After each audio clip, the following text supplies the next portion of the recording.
You ask Tiger to solve. This deals with linear equations with one unknown. The final result is s equals 6. Let's solve it step by step.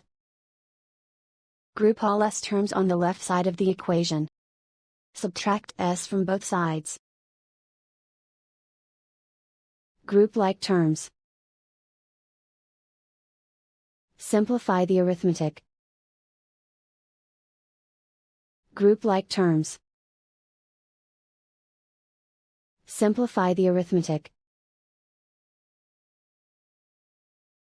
Group all constants on the right side of the equation. Subtract 10 from both sides. Simplify the arithmetic.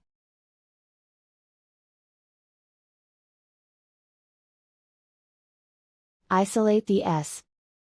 Divide both sides by -3. Cancel out the negatives.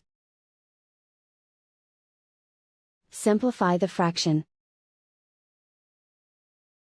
Cancel out the negatives. Find the greatest common factor of the numerator and denominator. Factor out and cancel the greatest common factor. And so the final result is s equals 6.